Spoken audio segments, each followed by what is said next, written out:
પ્રધાનમંત્રી શ્રી નરેન્દ્ર મોદી રાજસ્થાનની મુલાકાત લેશે અને બિકાનેરના પલાના ખાતે 26,000 કરોડ રૂપિયાથી વધુના અનેક વિકાસ પ્રોજેક્ટનો શિલાન્યાસ, ઉદ્ઘાટન અને રાષ્ટ્રને સમર્પિત કરશે.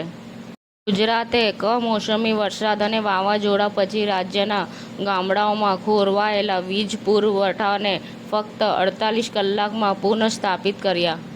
ભારતીય સેનાનો આત્મવિશ્વાસ વધારવા સંખેડા ખાતે તિરંગા રેલી કાઢવામાં આવી.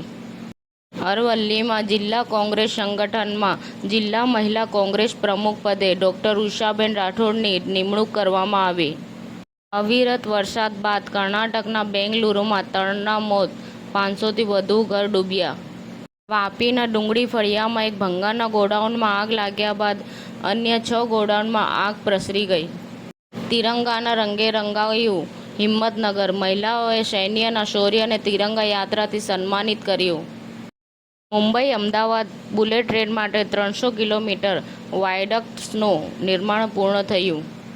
15 સેકન્ડનો ખેલ ને મોતના મોઢામાં જિંદગી. જામનગર રાજકોટ હાઈવે પર 20 યુવકોએ બાઇક પર સૂતા સૂતા રેસ લગાવી. ટ્રક સાથે અથડાતા એક વ્યક્તિને ગંભીર ઈજા પહોંચી છે. અરવલ્લી જિલ્લામાં સહકારી મંડળીઓના સેક્રેટરીશ્રીઓને કોમન સર્વિસ સેન્ટર એક્ટિવ કરવા બાબતે માર્ગદર્શન આપતા સેમિનારનું આયોજન કરવામાં આવ્યું હતું. સમાચાર ટુડે ન્યૂઝ ચેનલની ટીમ અને જે સત્ય છે તે જ બતાવશે. આપ જોતા રહો સમાચાર ટુડે ન્યૂઝ ચેનલ. ગુજરાતની ધરતીનું ગુજરાતીઓ માટે જ, એટલે કે સમાચાર ટુડે ન્યૂઝ. અમારી સમાચાર ટુડે ન્યૂઝ ચેનલને લાઈક કરો, શેર કરો અને સબસ્ક્રાઇબ કરો અને જોડાયા રહો સમાચાર ટુડે ન્યૂઝ ચેનલ સાથે.